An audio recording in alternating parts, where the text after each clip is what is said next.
Bro, why does living in New Zealand feel like a pay-to-win mobile game right now? Wake up, tax. Drive to work, tax. Buy food, tax. Power bill, tax. Fuel, bro, they tax the thing you need to go earn the money to pay the other taxes. At this point, I'm expecting the IRD to appear outside my house like a raid boss. FBI, open up!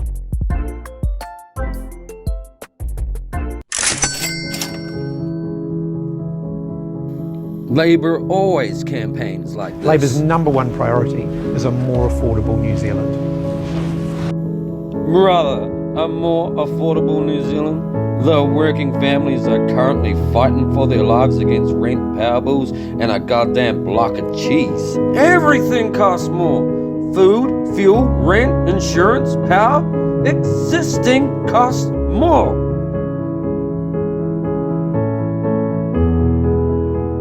And every time people complain, we get... And we're now starting to rebound from that. We're seeing our producers back up and running, and we are seeing the economy turning the corner.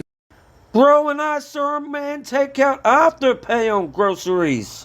And look, people can debate COVID forever, but one thing New Zealand has not forgotten was being told to stay at home. You risk losing your business. Scan the code. Don't trust anything, trust the podium. Dismiss anything else. We will continue to be your single source of truth. The division from that period absolutely cooked people mentally.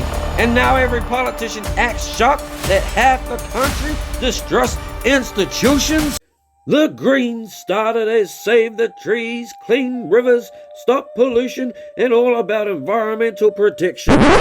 Now half the party looks like a cyberpunk character creator with random settings enabled. Hair color, yes. Pronouns, maximum. Economic realism, locked.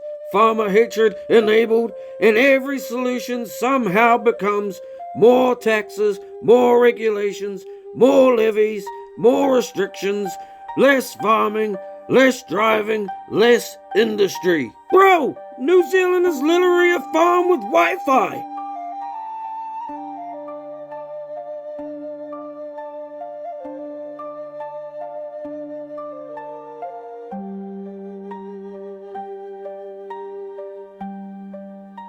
You cannot run an agricultural economy while treating farmers like Marvel supervillains.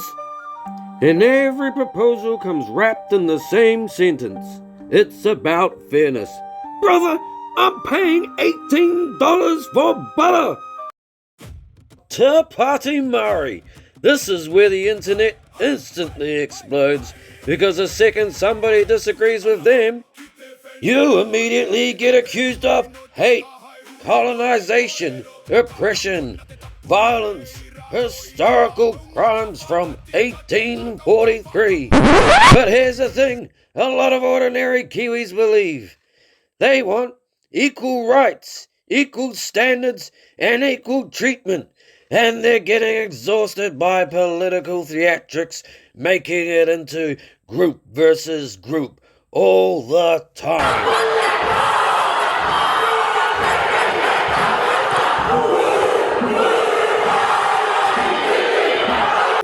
And then we get to crime. Most normal shop owners are sitting there like, bro, can we maybe stop getting robbed for 5 minutes?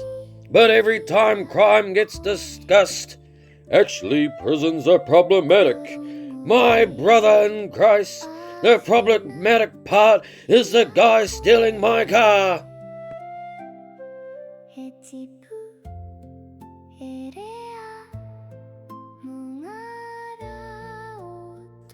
The politicians wonder why people feel unsafe. You know society is cooked when dairies need panic rooms. Farmers need cameras everywhere. Everybody locks everything on every shelf. And teenagers are live streaming burglaries online. And here's the part where voters completely disconnect from activist politics. Because while ordinary Kiwis want safer streets, more police, and actual consequences for crime, there's this weird trend where politicians constantly attack or undermine police while crime keeps rising. Defund the police?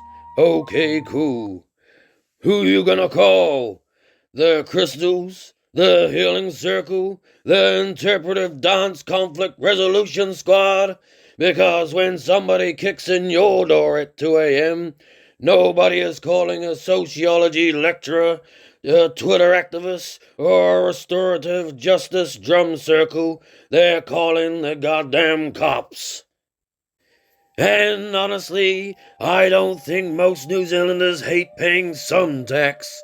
If hospitals improved, roads got better, wages rose, infrastructure improved, crime dropped, people would probably tolerate more of it.